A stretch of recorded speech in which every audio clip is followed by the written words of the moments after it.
Tudo bem com vocês? Nós vamos fazer um vídeo dos animais maiores que já existem, que ainda andam na Terra. Eu acho, né? Que ainda andam na Terra. Eu tô achando que sim. Animais grandes é porque não conhece o passado selvagem em que elefantes pareceriam peso-pena. Sim, muito antes de termos nossos adoráveis tatus e tímidos escorpiões, a Terra era um lar de preguiças do tamanho de um ônibus e libélulas que poderiam ser confundidas com helicópteros. Neste vídeo, vamos apresentar os verdadeiros gigantes esquecidos que pisaram neste solo. Não estou falando dos dinossauros. Porque, convenhamos, é fácil achar um bicho grandão assustador quando ele viveu milhões de anos atrás e não tem nada parecido com ele hoje. Agora, e se eu te contar que a Terra já foi o lar de criaturas enormes, parentes diretos de alguns dos animais que ainda temos por aí? Isso mesmo. Nesse vídeo vamos explorar alguns desses caras que são ainda mais intrigantes, ou aterrorizantes.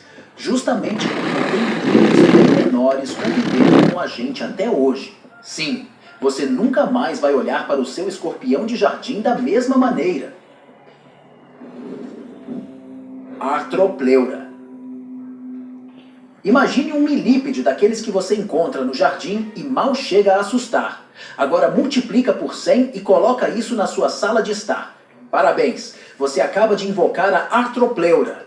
Esse titã dos artrópodes existiu há uns 300 milhões de anos, lá no período Carbonífero, uma época em que o mundo era tão cheio de oxigênio que as coisas pequenas resolveram dar uma D gigante. E Arthropleura fez isso muito bem, chegando a 2,5 metros de comprimento.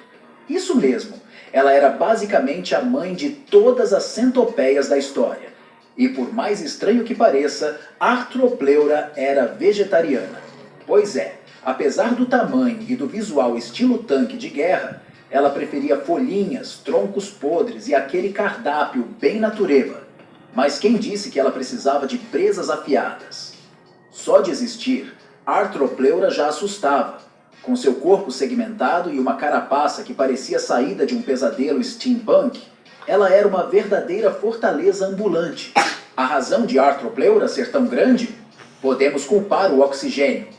Naquela época, o nível de oxigênio no ar era tão alto que permitia o crescimento de insetos gigantes, algo que hoje seria quase impossível e, convenhamos, tranquilizador.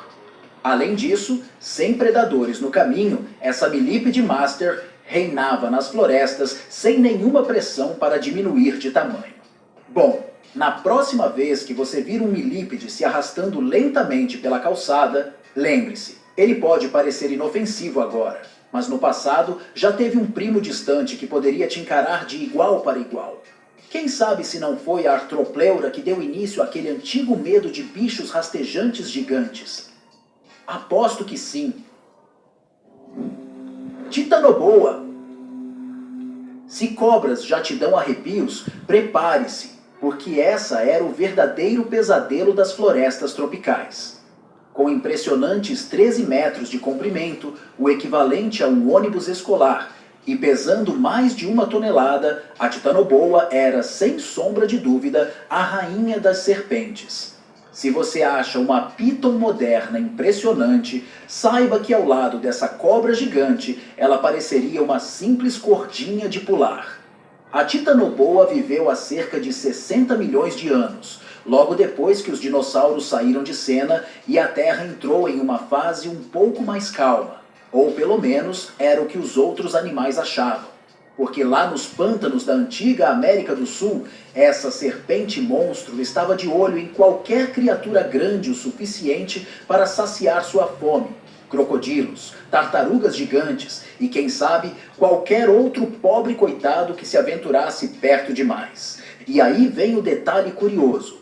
Titanoboa não era venenosa. Sim, ao contrário das cobras venenosas de hoje, essa gigante usava pura força bruta. Ela esmagava suas presas com uma pressão tão intensa que deixaria qualquer anaconda de hoje com inveja. Estudos dizem que a força de constrição da Titanoboa era capaz de esmagar os ossos de suas vítimas com uma pressão de até 400 quilos por centímetro quadrado. ultrapassa 1724 bar. Imagina dar um abraço apertado desses? Pois é. A razão de seu tamanho gigante, o clima da época era quente e úmido, ideal para bichos de sangue frio crescerem sem limites. A Terra era, literalmente, um mespa tropical para répteis gigantes. Então, na próxima vez que você achar uma cobra grande, tipo uma sucuri ou uma piton, agradeça ao clima atual por elas não terem mais de 10 metros, porque se a titanoboa ainda estivesse por aí, ela provavelmente faria essas serpentes de hoje parecerem pets mansinhos.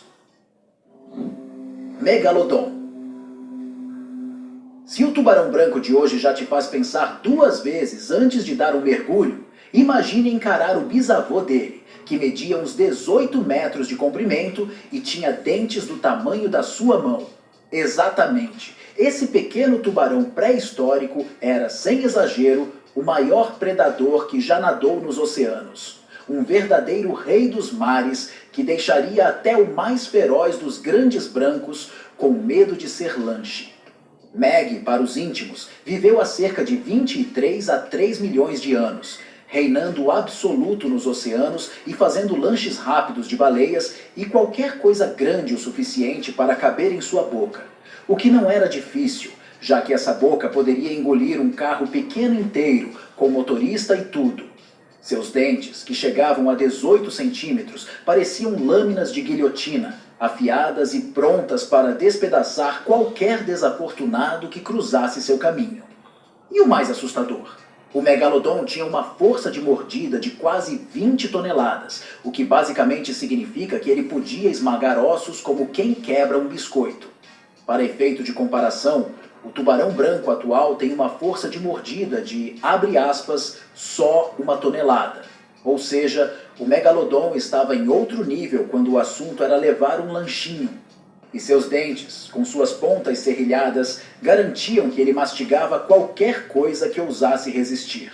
O que fez ele sumir dos oceanos?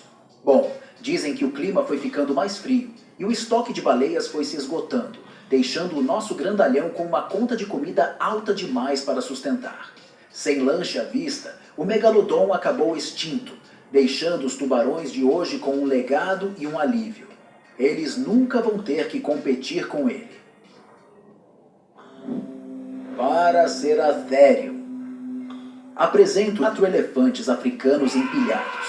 E o mais irônico, ele era parente distante dos rinocerontes de hoje, mas sem aquele chifre intimidador.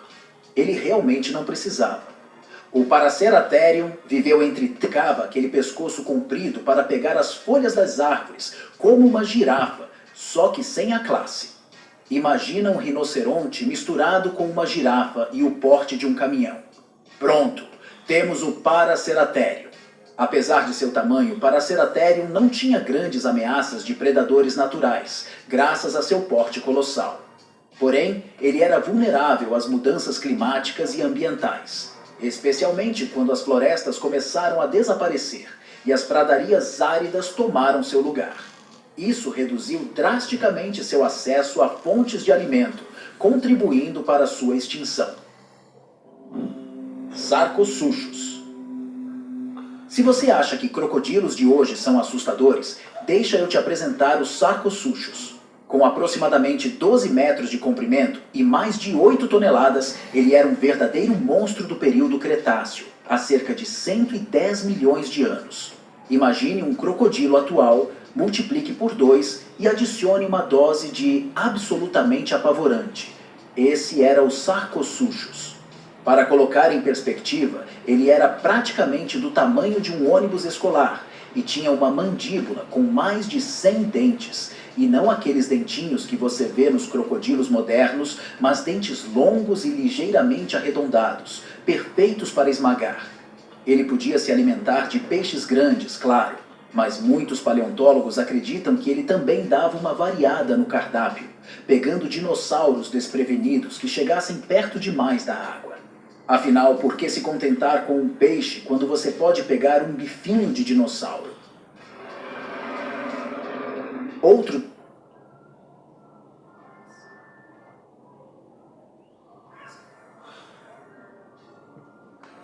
Entre. Não tenha medo. Eu sei que se... Não.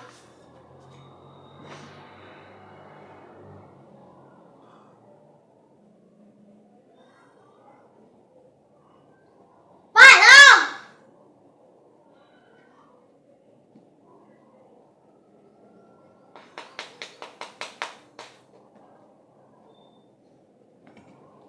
Por aqui esse foi o vídeo de hoje. Se vocês gostaram, deixa o like e se inscreve no canal.